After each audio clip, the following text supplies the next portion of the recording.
Pagdating nila sa mansiyon, nakatanggap si Serena ng text mula kay Joyce, agad niya itong binasa, pagkatapos bumaba ng kotse. Serena, kasama mo pa rin ba si Leo? Text ni Joyce. Hindi, nasa bahay na ako. Bakit? Sagot ni Serena. OMG, sino kaya ang babaeng iyon na kasama si Leo? Akala ko ikaw text ni Joyce. Bakit? Ano yun? Reply ni Serena. May post ngayon si Leo. Text ulit ni Joyce. Anong post? Tanong ni Serena. Tingnan mo lang. Sagot ni Joyce. Habang naglalakad papasok sa bahay, ay hinanap ni Serena ang post ni Leo na sinasabi ni Joyce sa kanya. Nanlaki ang kanyang mga mata nang makita ito, at makilala ang sarili. Agad niyang tinanong si Leo tungkol dito, pumasok siya sa kwarto, at nakita niyang nagpunta si Leo sa closet at nagbibihis. Lumapit siya kay Leo at nagtanong, Leo, ano itong pinost mo? Tanong ni Serena habang hawak ang kanyang telepono, at ipinakita kay Leo. Halos hindi tumingin si Leo sa kanyang phone, at nagpatuloy lang ito sa paghahanap ng maisusuot sa loob ng closet. So, tanong ni Leo, sige na, pakidelete mo na ito. Sabi ni Serena sa kanya. Bakit? Sabi ni Leo, anong bakit? Picture ko itong pinost mo, paano kung makilala nila ako? Naiinis na tanong ni Serena. Picture mo. Tiningnan ni Leo ang hawak niyang phone at sinabi, ni hindi nga makita ang mukha mo Sabi ni Leo habang naghubad ito ng uniform, at nagbihis ng white shirt. Kahit na, alam nila Joyce at Mark na ako ang huling kasama mo, kaya please. Ayon naman pala, dahil sa makong na yun. Nenas na din si Leo at lumapit siya kay Serena at yumuko, at tinitigan siyang mabuti. Bakit Serena, ano bang ikinatatakot mo? Ang malaman ng Mark na yun na asawa mo ako. No, ang point ko dito, kung meron makaalam na may asawa ka na, at makilala nila ako. Diba, sabi ng lolo mo na wag nating ipapaalam sa iba, ang tungkol sa ating dalawa. Sagot naman ni Serena. Bakit, pinost ko ba yung name mo, di ba hindi? Ni hindi nga makita mukha mo dyan. So what, kung malaman nila? Padabog na isinara ni Leo ang closet pagkatapos magbihis. Dinampot ni Leo ang kanyang telepono, at humarap kay Serena. Sige, gusto mong i-delete ko ta. I will do it, basta sabihin mo sa akin ngayon na, hindi mo na ako mahal. Sabi sa kanya ni Leo habang nakatitig sa kanyang mga mata. Nagulat naman si Serena sa sinabi ni Leo, hindi naman niya kayang gawin yon, dahil mahal niya si Leo. Napayuko na lamang si Serena at tumahimik. Nang hindi makasagot si Serena. Pagkatapos ay inihagis ni Leo ang telepono sa kama, at isinara ng malakas ang pinto at bumaba. Nagulat naman si Serena sa malakas na tunog ng pinto, at dahan-daang umupo si Serena sa kama, at naramdaman niyang nanghina ang kanyang mga tuhod, at ang mga luha niya ay unti-unting umagos sa kanyang pisngi. Dinampot niya ang cellphone, at tinawagan ang kanyang mama. Hello ma, sabi ni Serena. Oh, bakit ka tumawag? May problema ba? Tanong ng kanyang mama. Wala po ma, namimiss ko lang po kayo, sabi ni Serena, habang umiiyak. Kumusta na kayo dyan? Kumusta na ang pag-aaral mo? Tanong ng kanyang mama sa kabilang linya. Okay lang po, sagot ni Serena. Ganun ba? Kamusta naman si Leo? Baka sa Pasko ay bibisita kami dyan ng papa mo. Okay lang din po siya, sabi ni Serena. Ma, sumali pala ako sa Miss Campus sa susunod na linggo sa aming paaralan. Sabi ng kaklase ko, may pagkakataon daw akong manalo, sabi ni Serena.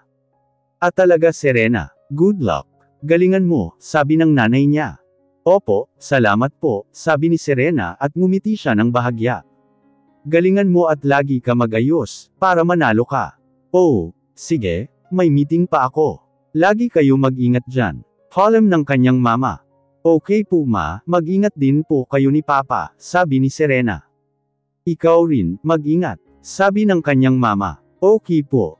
Pagkatapos nilang mag-usap, ay ibinaba na ni Serena ang phone, nagbihis siya at bumaba sa hagdan para kumain.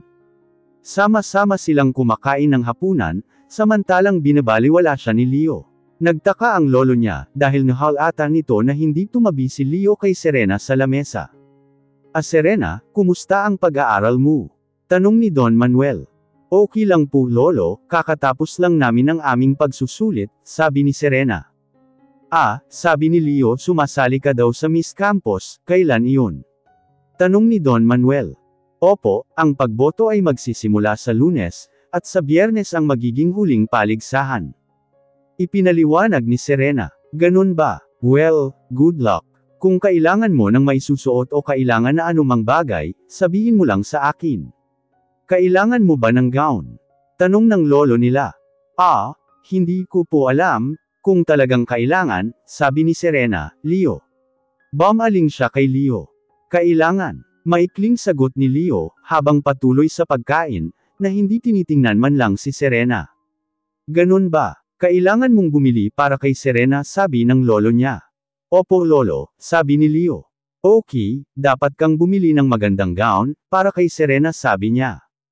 Siguro okay lang po, kahit simpleng gown lang ito, ni hindi ko pa po alam, kung makakasali ako sa Grand Finals Ipinaliwanag ni Serena. Hayaan mo, siguradong mananalo ka, sabi ng lolo niya habang hawak ang kamay ni Serena. Salamat po lolo, sabi ni Serena, habang nakangiti siya sa kanyang lolo. Maya-maya pa ay tumayo si Leo, at nagpapalim na para umakyat, at pumunta sa kanilang kwarto. Tapos na po, mauna na po ako lolo.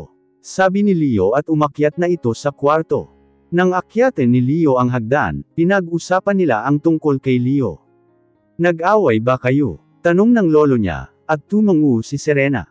Kasi lolo, pinost niya yun picture ko sa FB. Hiniling ko sa kanya na i-delete ito, pero ayaw niya. Ayaw ko lang naman na may makaalam ng tungkol sa amin, dahil yun ang utos nyo. Mahinang tugon ni Serena. Alam mo iha, kinausap na ako ni Leo tungkol dito. Nalaman ko pa na merong nang bubuli sa'yo sa eskwelahan. Gusto niyang ipagtanggol ka, pero dahil sinabi kong kailangan niyong ilihim ang relasyon niyo, nabalisa siya.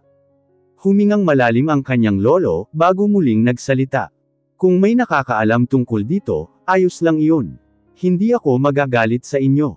Ni hindi natin makokontrol ang tadhana. Ang mahalaga ay pareho kayong masaya. Sabi ng kanyang lolo. Tama po kayo lolo, sabi ni Serena. Masaya ako, dahil kahit pinagkasundo lang namin ang inyong engagement at pag-aasawa, alam kong mahal mo si Leo. Nagmamalasakit kayo sa isa't isa. Panatilihin mo lang ito. Kung kayo ay magkaroon ng isang quarrel, ito ay natural lamang sa isang relasyon. Oo, mag-aaway kayo, magkakasamaan kayo ng loob, ngunit in the end of the day, mag-asawa pa rin kayo, at ang mahalaga ay mahal ninyo ang isa't isa. Sabi ng kanyang lolo. Okay po grandpa, salamat po, sabi ni Serena. Narito lang ako iha, gagabayan ko kayo, habang ako ay nabubuhay. Sabi niya habang nakangiti, matapos silang kumain. Nagpaalam na din si Serena sa kanyang lolo, at umakyat na siya at pumunta sa kanilang silid. Nang pumasok si Serena sa silid, nakita niyang nakatayo si Leo sa balcony, habang umiinom ng alak. Dahan-dahan siyang lumapit sa kanya, at niyakap si Leo sa baywang nito. Habang ito ay nakatalikod, Leo, I'm sorry, mahinang sinabi ni Serena habang nakasandal ang kanyang pisngi sa likuran ni Leo. Huminga ng malalim si Leo bago magsalita. Anong sabi mo, pakiulit nga. Sabi ni Leo at ngumisi siya ng bahagya, at uminom sa baso. Sorry na dahil sa alam mo na yon. Nahihiyang sabi ni Serena. Ngumiti si Leo ng bahagya. Oh, ngumiti ka na, hindi ka nagalit, bati na tayo. Paglalambing na sabi ni Serena. Hindi, sabi ni Leo at bumaling siya kay Serena, at para humarap dito. Okay lang, kung gusto mo ang post na iyon. Huwag ka na sanang magalit sa akin. Sabi ni Serena habang hawak niya ang kamay ni Leo.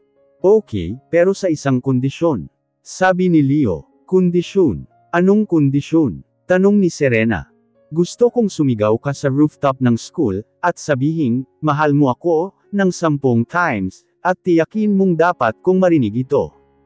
Ha? What? Napakahirap nun. Pagrereklamo ni Serena. Well, sabi ni Leo pagpasok niya sa silid.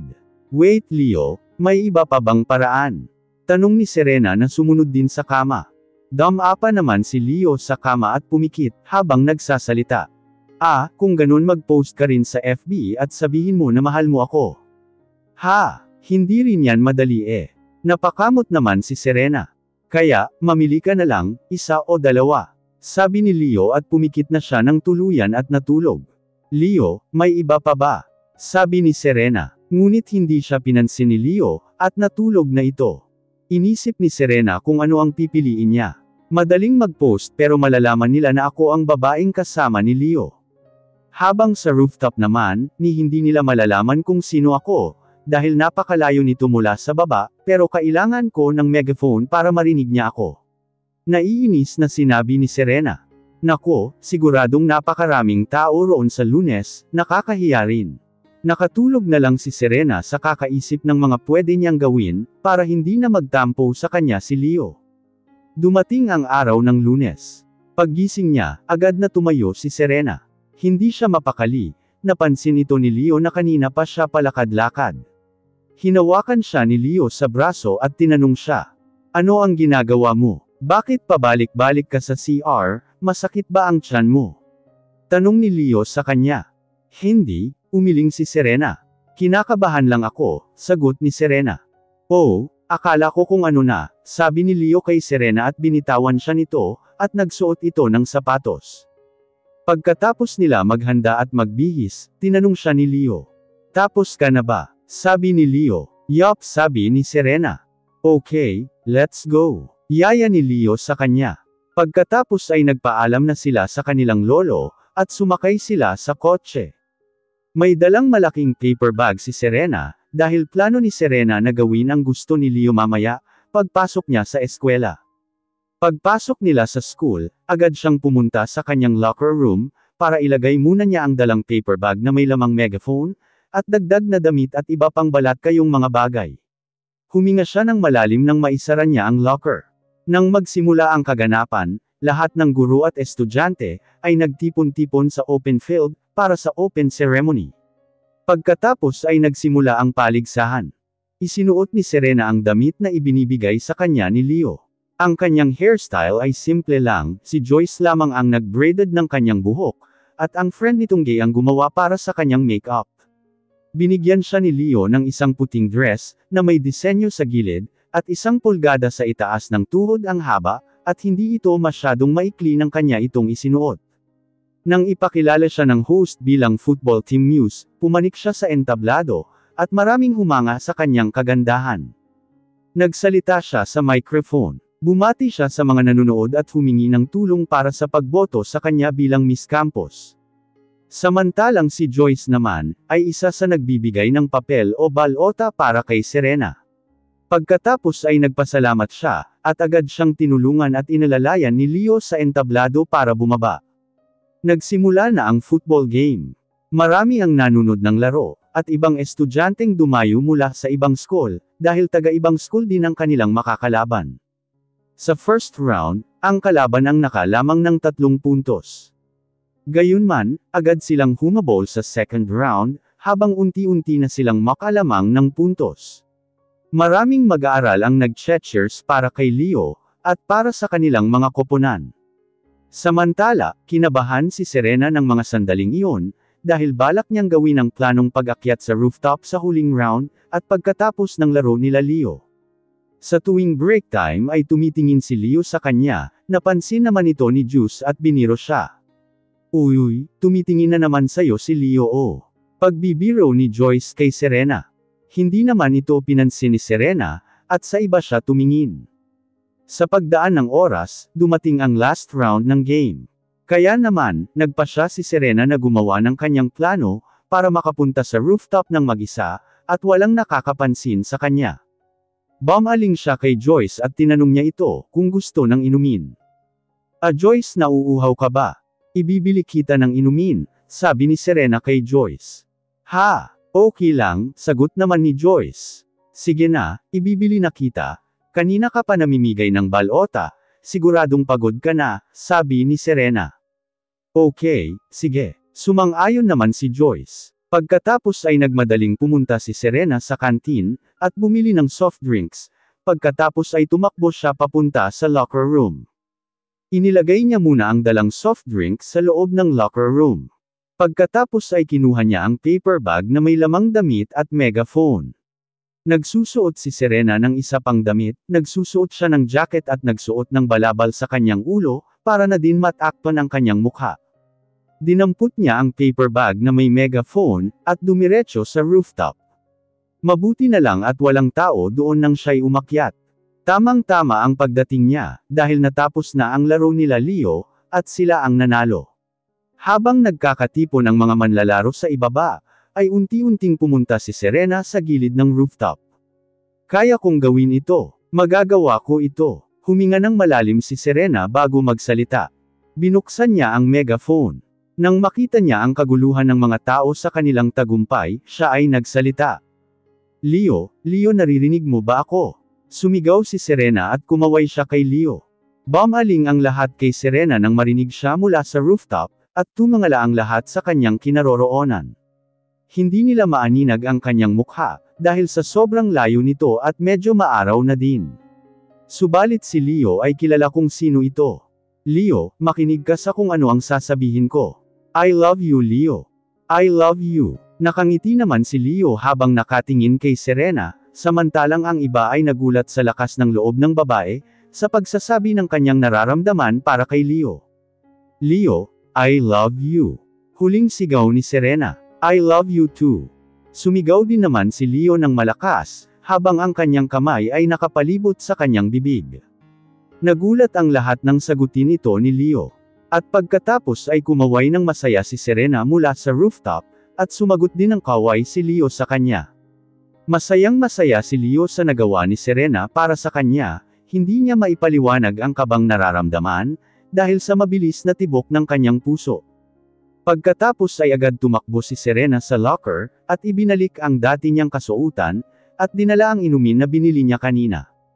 Marami siyang nakasalubong na mga estudyante sa kanyang daanan, habang tumatakbo sila papunta sa rooftop, para malaman kung sino ang sumisigaw. Tumawa siya ng lihim nang malaman ito. Nagpanik naman ang mga admirers ni Leo, dahil sa nangyari, ang iba ay hindi makapaniwala na sumagot si Leo at I love you too, sa babaeng sumigaw sa rooftop. Dahil sa sagot niyang ito, automatikong ang babaeng iyon ngayon, ay ang kanyang girlfriend. Wala na silang pag-asa para kay Leo. Tumakbo ang iba papunta sa bubong, para makita kung sino ang sumigaw na babaeng iyon. Ang iba naman ay nagpuntahan kay Leo, at tinanong siya tungkol dito. Dahil sa pagdumag sa kanya ng mga kababaihan, humingi na lamang siya ng tulong sa kanyang kapwa manlalaro, na bantayan ng mga tao. Patuloy pa rin ang pagtatanong ng mga ito, habang naglalakad siya at sumusunod. Leo, girlfriend mo ba yun girl? Leo, sino ang babaeng iyon? Talaga bang mahal mo ang babaeng iyon? Leo, alam mo ba kung sino siya? Leo, at marami pa ring narinig na tanong si Leo, subalit tumakbo na siya, at nagmadaling umalis sa lugar. He couldn't imagine na magre-react ng ganun ang mga admirers niya sa sinabi ni Serena. Agad siyang tumawag kay Serena, at nag-alala na baka dumugan din ito ng mga estudyante. Hello. Nasaan ka? Okay ka ba? Pag-aalala niya. Ayos lang ako. Nasa field pa rin ako. Pupunta ako kay Joyce, bakit? Sagot ni Serena. Sige, take care, sabi ni Leo. Okay, sabi ni Serena. Mahal kita, sabi ni Leo. Mahal din kita, sabi ni Serena at ibinaba na ito. Lumapit siya kay Joyce kung saan sila nakapwesto kanina. Nagtanong naman siya kay Joyce, habang napansin ang mga tao na parang nagtatakbuhan. Ano ang nangyayari? Bakit sila tumatakbo palayo? Nagtatakang tanong ni Serena habang iniabot ang dalang inumin kay Joyce. Saan ka ba kasi galing? Ni hindi mo tuloy nakita yun sin kanina. Sabi ni Joyce habang umiinom ng soft drink. Anong scene? Tanong ni Serena. Here, panoorin mo na lang. Sabi ni Joyce at iniabot niya ang cellphone kay Serena, at pinanood niya ang video. Nakita niyang nakangiti si Leo, habang nakatingin ito sa kanya, at sumigaw siya ng, I love you too. Ngumiti naman si Serena ng lihim. Gosh! Akala ko nagustuhan ka ni Leo. Nakatitig siya sa iyo mula kanina, pagkatapos biglang may umeksena, kakainis. Naiinis na sabi ni Joyce. Sino yung babaeng sumisigaw? Tanong ni Serena. Hindi ko nga rin alam kung sino iyon. Tanungin natin sila, pagkatapos ay tinanong niya sa estudyanteng naglalakad na galing sa rooftop. Excuse me, nakilala niyo ba yun girl na sumigaw? Tanong ni Joyce sa dalawang babae. Hindi namin siya naabutan wala na siya pagdating namin, sabi ng estudyante. Ganun ba, sige salamat, sabi ni Joyce. Sa kasamaang palad, hindi nila nalaman kung sino ang babaeng yun. Bamantong hiningang sabi ni Joyce kay Serena. Ganun ba? Tutal tapos na yun game, baka pwede na akong magbihis. Tanong ni Serena. Oo, Tara, tutulungan kita, sabi ni Joyce at umalis na sila para magbihis. Samantala, nag-viral naman ang video ng babae sa rooftop. Maraming video at post ang kumalat sa FB tungkol sa nangyari. Maraming komento na nagtatanong tungkol dito. Kahit na ang FB page ng school ay madaming nag-comments, at nagtatanong ukol dito. Agad naglabas ang paaralan ng isang pahayag, na nagsasabing wala silang kinalaman sa pangyayaring ito, dahil nagulat din sila sa pangyayaring ito. Tinawagan ulit ni Leo si Serena habang nasa kotse, at pinapark niya muna ang kotse sa unang kanto after ng school gate nila, habang naghihintay sa kanya. Lumabas ka na dyan, umuwi na tayo, sabi ni Leo. Oh bakit? Tanong ni Serena. Huwag ka nang magtanong pa, magkita na lang tayo. Andito na yun kotse sa may kanto. Nang ibinaba ni Serena ang phone, agad siyang nagpaalam kay Joyce. Joyce, mauna na akong umuwi, may emergency kasi. Pagdadahilan ni Serena. Bakit anong nangyari? Tanong kaagad ni Joyce. Basta, tsaka ko na lang ikwekwento sa'yo. Sagot ni Serena habang nagmamadaling ayusin ang kanyang mga dalang gamit. O sige, sayang naman, gusto ko pa naman maglibot tayo sa mga booths.